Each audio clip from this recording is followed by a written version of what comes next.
छठ पूजा क्यों नहीं मनाती, क्या वजह है? छठ पूजा मैं नहीं मनाती हूँ। मेरे को लगता है कि कोई भी पर्व जो इस तरह से मनाना चाहिए जिसमें जो है कोई आडम्बर है। मान लो बच्चों को नहला रहे हो आप गंदे पानी में, तो उससे बच्चों को बीमारियां भी लग जाती हैं। तो उस बीमारी से बचने के बजाय आप अपने घर में करिए जो भी करना है आपको, अगर आपकी श्रद्धा है तो उसको बाहर लेके जाना, नदी नालों में बच्चों को बिठाना नहलाना, ये कहाँ क्या समझदारी है। तो ये कहीं ना कहीं अभी भी जो है हमारे जो महिलाएं हैं उनको इतनी समझ नहीं है कि उनको क्या करना है क्या नहीं करना है। पूजा पाठ करने से कोई तरक्की नहीं होती। जिनके दिमाग में डर भय घुसा पड़ा है वही पूजा पाठ करते हैं, हम नहीं करते। हम तो पैदा से लेके मृत्यु संस्कार तक करते हैं और आज हड्डे कड्डे घूम रहे हैं, तभी धूप में कुछ भी ना होता। छोटी मोटी परेशानियां आती हैं, इग्नोर करते हुए उनको निकल जाते। हम ऐसे पाखंडवाद नहीं है। हम बाबा साहब की औलाद है, हम बाबा साहब की संतान है जो एक ही पद पर एक ही रास्ते पर चलते हैं। हम दो मुँह वाले नहीं है, कहीं खाए कहीं बैठे कहीं बोले कहीं कुछ। और हमारे पीछे तमाम महिलाएं आपको देखने को मिलेंगी। ये वो महिलाएं हैं जो संघर्ष कर रही हैं अपने मिशन के लिए। जो संघर्ष था तथागत गौतम बुद्ध का, जो धम्म था, बाबा साहेब का जो संघर्ष था, उसको पूरा करने के लिए प्रयास कर रही हैं। हमारे साथ सुषमा जी हैं, अपने गीत के माध्यम से लोगों को बताने समझाने का काम करती हैं, मंचों के माध्यम से। सबसे पहले तो आपका बहुत बहुत स्वागत है। थैंक यू, आपके चैनल को भी बहुत बहुत साधुवाद कि आप जो जन जन तक हमारी आवाज़ पहुँचा रहे हो, जनता लाइव को। तो मैं ये कहना चाहूँगी आज का जो महा आंदोलन है, जो यहाँ विशाल शैली जो चल रही है मिसाल का जो, तो इसको मिसाल ही बनाना है हमें। जितनी हम बड़ी इसको कर देंगे उतना ही हमारे लिए फ़ायदा है। क्यों, हम जब तक इसको जो है आगे नहीं बढ़ाएंगे तो हमारा जो आंदोलन है ये पूरा नहीं होगा। तो सभी देशवासियों से ये है कि जहाँ पर भी हो आप सबको जो है एकत्रित होना है। ये जो महाबोधि बिहार जो बोधगया में है उसको हमें आंदोलन करना है और उसको मुक्त कराना है। जब तक ये मुक्त नहीं होगा तो हमारी जो धर्मस्थली है ऐसे ही पाखंडियों के हाथ में चली जाएंगी और हम जब तक मुक्त नहीं कराएंगे ये नहीं होंगी। आप कह रहे पाखंडियों के हाथ में चली जाएंगी, और आज के दिन लोग बड़े ही तैयारी कर रहे हैं छठ पूजा की, और आप लोग यहाँ संघर्ष कर रही हैं। देखिए, हम अपना संघर्ष करते रहेंगे। अगर उनका अपना, हम किसी उस पर धर्म उस पर नहीं जाएंगे कि भाई वो क्या कर रहे हैं, वो उनका अपना धर्म है, वो जो करना चाहते करें, लेकिन हमें भी तो अपना कुछ करना पड़ेगा ना। जब वो अपना कर रहे हैं तो हमें भी अपनी लड़ाई लड़नी चाहिए। तो हमारा तो यही है कि जितने बौद्ध हैं, जितने 85% लोग हो, तो सब मिलकर क्यों नहीं एक जगह आ जाते हो आप लोग जो है। छठ पूजा क्यों नहीं मनाती, क्या वजह है? छठ पूजा मैं नहीं मनाती हूँ। मेरे को लगता है कि कोई भी पर्व जो इस तरह से मनाना चाहिए जिसमें जो है कोई आडम्बर है। मान लो बच्चों को नहला रहे हो आप गंदे पानी में, तो उससे बच्चों को बीमारियां भी लग जाती हैं। तो उस बीमारी से बचने के बजाय आप अपने घर में करिए जो भी करना है आपको, अगर आपकी श्रद्धा है तो उसको बाहर लेके जाना, नदी नालों में बच्चों को बिठाना नहलाना, ये कहाँ क्या समझदारी है। तो ये कहीं ना कहीं अभी भी जो है हमारे जो महिलाएं हैं उनको इतनी समझ नहीं है कि उनको क्या करना है क्या नहीं करना है। दिग भिन्नता है एक, चलो एक कहने को कहें तो हम, तो यही है मेरा तो मानना जो है कि हम जितनी जल्दी समझ जाएं, अपना शिक्षा पे ध्यान दें, रोज़गार पे ध्यान दें, अपने बिजनेस पे ध्यान दें, जो भी हमारा करने का कर्तव्य है बच्चों को आगे बढ़ाने के लिए, घर मकान पढ़ाई, तो उस पर हमें फोकस करना चाहिए, ना कि पूजा पाठ। किसी चीज़ से कुछ नहीं मिलने वाला।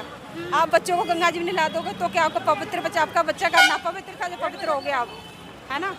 तो क्या नाम है? सभी को पहले तो सबसे पहले जय भीम नमो बुद्धाय बोलना चाहूँगी। और मेरा नाम है नीलम सिंह बौद्ध, मैं खोड़ा कॉलोनी गाजियाबाद से। और आज हम देख पा रहे हैं कि ये जो महाबौद्ध बुद्ध विहार के लिए ये यात्रा निकाली गई है, यहाँ पर संघर्ष किया गया है, यहाँ धरना प्रदर्शन हो रहा है और हम लोग धम्मपद यात्रा भी कर रहे हैं। आप लोग यात्रा निकाल रही हैं और सभी महिलाएं पूजा पाठ करने में जुटी हुई है, छठ मनाने की तैयारी कर रही हैं, तो आप क्यों नहीं छठ पर? तो मैं इस टॉपिक पर आती हूँ कि जो हाथ हमारे पूजा करने से ज़्यादा अच्छे कर्म करने के लिए, अच्छे कार्य करने के लिए उठते हैं, वो हाथ हमारे पूजा पाठ से भी ज़्यादा वो इतने पवित्र होते हैं कि बहुत ज़्यादा। किसी की गरीब की हेल्प करना और स्वास्थ्य को स्वास्थ्य देना, बेरोजगार को रोजगार देना और शिक्षा पर ध्यान देना, ये सारी चीज़ें हैं। तो आप पूजा पाठ क्यों नहीं करती? पूजा पाठ करने से तरक्की होती है? नहीं, पूजा पाठ करने से कोई तरक्की नहीं होती। जिनके दिमाग में डर भय घुसा पड़ा है वही पूजा पाठ करते, हम नहीं करते। हम तो पैदा से लेके मृत्यु संस्कार तक करते हैं और आज हड्डे कड्डे घूम रहे हैं, तभी धूप में कुछ भी ना होता। छोटी मोटी परेशानियां आती हैं, इग्नोर करते हुए उनको निकल जाते। हम बाबा साहब की संतानें हैं, हमें न किसी का डर न भय, अपना अच्छा कर्म कर दे, कर्म ही हमारी पूजा है। आज यहाँ संघर्ष कर रही है और रात को जाएंगी वही पूजा पाठ करेंगी आप भी? नहीं, हम ऐसे पाखंडवाद नहीं है। हम बाबा साहब की औलाद हैं, हम बाबा साहब की संतान है, जो एक ही पद पर एक ही रास्ते पर चलते हैं। हम दो मुँह वाले नहीं है, कहीं खाए कहीं बैठे कहीं बोले कहीं कुछ करे। तो ये थी महिलाएं जो बाबा साहेब की आइडियोलॉजी पर चलती हैं, तथागत गौतम बुद्ध का जो धम्म था उस पर चलती हैं। और छठ की बात कहें तो बोलिए कि छठ और पूजा पाठ हम करने पर नहीं। और भी कुछ लोग हैं हमारे साथ, उनसे भी जुड़ने का प्रयास करेंगे। यहाँ पर नारा लगा रहे संघर्षों के आदी हैं हम, अम्बेडकरवादी हैं। क्या नाम है? क्या नाम है आपका? अशोक कुमार साक्या। अशोक कुमार साक्या, कहाँ से हैं? दिल्ली से। दिल्ली से हैं। क्या कहना चाहेंगे आप? अभी नारा लगाए हैं संघर्षों के आदी हैं हम, अम्बेडकरवादी हैं। हम अम्बेडकर की विचारधारा पे चलने वाले लोग हैं, संविधान को मानने वाले हैं। हम अपने शांति तरीके से अपनी बात केंद्र सरकार के सामने रख रहे हैं। अम्बेडकरवादी हैं, लेकिन बाबा साहेब के ऊपर ऐसी तमाम टिप्पणियां हो रही हैं। बाबा साहेब को गलत ठहराया जा रहा है, बाबा साहेब को अंग्रेजों का गुलाम बताया जा रहा है। क्या कहना चाहेंगे? वो लोग बाबा साहब के विचारों से डरते हैं, इसीलिए बाबा साहब की रात में अंधेरे में मूर्तियां तोड़ते हैं। जिनको दिल के उजाले में बाबा साहब के जो विचार हैं उनको आत्मसात नहीं कर पा रहे हैं और ना उन पे चल पा रहे हैं। वो इतने डरे हुए हैं कि रात के अंधेरे में बाबा साहब की मूर्ति तोड़ते हैं। कायर हैं वो लोग। लेकिन हम संविधान की राह पर चलेंगे, हम बाबा साहब के बताए हुए रास्ते पर चलेंगे और महाबोधि महाविहार मुक्ति करा के रहेंगे। बाबा साहेब को गंदा बोला जा रहा है, गंदा। वो लोग मानसिक विक्षिप्त हैं, अपना बढ़िया अस्पताल में इलाज कराएं। वो लोग जो लोग बाबा साहब के संविधान को नहीं मानना चाहते हैं और ये देश बाबा साहब के संविधान से चलता है, वो किसी और देश की नागरिकता ले सकते हैं। उन्हें कोई रोक नहीं है। अगर देश में रहेंगे तो बाबा साहब के संविधान के अनुसार चलना होगा।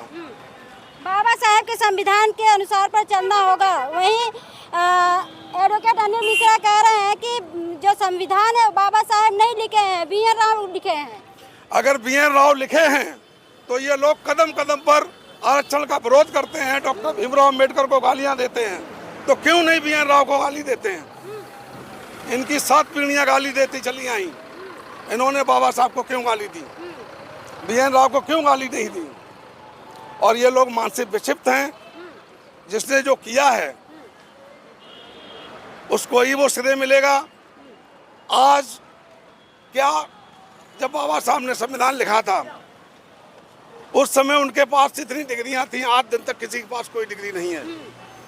हमारे बाबा साहब के पास 32 डिग्रियां थीं जो नॉलेज ऑफ एशिया कहलाती थी। उन्होंने संविधान लिखा, वो इस काबिल थे और आज उनके बराबर कोई काबिल नहीं है। ये लोग मानसिक विक्षिप्त हैं, जो परेशान होकर मनवादी लोग हैं। ये हमारा हर समय विरोध करते हैं, आरक्षण का भी विरोध करते हैं। बाबा साहेब के दलितों का मसीहा कहते हैं, ये कहाँ तक सच्चाई है आप बताइए? बाबा साहब दलितों के नहीं, पूरे भारतवर्ष के मसीहा हैं। भारत में जो बच्चा जन्म लेता है उसका भी बाबा साहब मसीहा हैं। बाबा साहब के संविधान के अनुसार ही उसको जन्म से लेकर मृत्यु तक अधिकार मिलते हैं। अगर बाबा साहब ने अधिकार न दिया होता तो मैडम आज आप इस खुले रास्ते पर नहीं घूम रही होती। ये बाबा साहब का संविधान में हिंदू कोड बिल दिया जिसके अनुसार आप खुले में संविधान घूम रही हैं। ऐसा कोई वर्ग नहीं है जिसको बाबा साहब ने कुछ न कुछ दिया नहीं है और वो अकाट्य है। बाबा साहब का संविधान ही सत्य है। बाबा साहब अमर रहे, अमर रहे, अमर रहे। बाबा साहब का संविधान सत्य है, अमर रहे, अमर रहे। और भी कुछ लोग हैं, इनसे भी 2 सवाल लेती हूँ। क्या नाम है सर? जी अमित गौतम, जिला पलवल हरियाणा से हूँ। पलवल से आप आए हैं? हाँ जी, हाँ जी। क्या करने के लिए यहाँ पर पहुँचे? आज हम इस मसाल यात्रा में आए हैं। जो मसाल यात्रा निकली है बौद्धों की धरोहर जो गया में आज गैर बौद्धों ने हत्या ली है।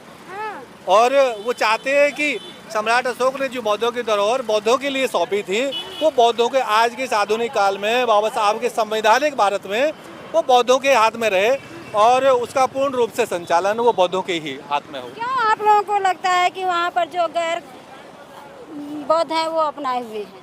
गैर बौद्ध यो है कि जैसा हम देखते हैं और धार्मिक स्थलों पर मुस्लिमों के हैं, हिंदुओं के हैं, सिखों के हैं, वहाँ उनका पूर्ण संचालन उन्हीं के धार्मिक लोगों के पास होता है। लेकिन ऐसा ये केवल बौद्धों के साथ हो रहा है कि बौद्धों के बौद्ध विहार में आज गैर बौद्ध उसके संचालन में हैं और उस पर कब्जा किए हुए हैं। तो ऐसा बिल्कुल भी ये गैर संवैधानिक है और ऐसा नहीं होना चाहिए। बौद्धों की ये संवैधानिक मांग है कि उनकी धरोहर उनको सौंपी जाए। आस्था है उन लोगों की, इसलिए वो लोग जा रहे हैं वहाँ पर। देखो, आस्था हो सकती है, आज तो बहुत सारे लोग होते हैं, हमने देखे हैं कि बहुत से लोग पीर पर भी चद्दर चढ़ाने के लिए जाते हैं, गुरुद्वारों में भी मत्था टेकने के लिए जाते हैं और चर्चों में भी जाते हैं। लेकिन उनकी एक धार्मिक पहचान होती है कि वो बौद्ध हैं या किसी विशेष धर्म से है। तो हम लोग बौद्ध हैं, तो हमारी बौद्धों की धरोहर है। पूरे विश्व की, भारत की पहचान विश्व में बौद्धों के नाम पर होती है।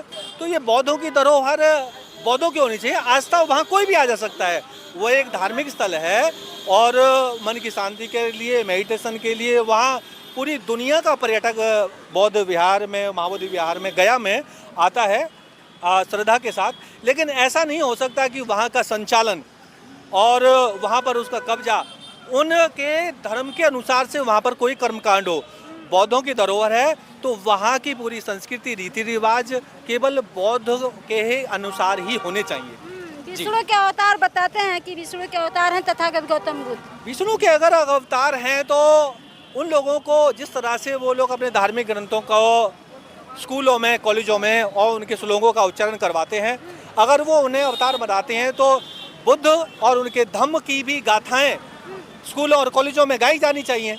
उनका उच्चारण भी स्लो और जो बुद्ध की देशना है वो भी हमारे स्कूलों में होनी चाहिए, ऐसा अगर वो कहते हैं तो ये बिल्कुल भी बाबा साहब ने इसका बिल्कुल कटाक्ष किया है कि वो ऐसा अगर वो प्रचार करते हैं तो ये झूठ और फरेब है। चलिए, तमाम मुद्दों पे तमाम लोग थे, तमाम मुद्दों पे बात हुई। इनकी बातों से आप कितना सहमत हैं कमेंट बॉक्स में देना ना भूलें। मैं आपके साथ सुमन बौद्ध SB Live 85 से।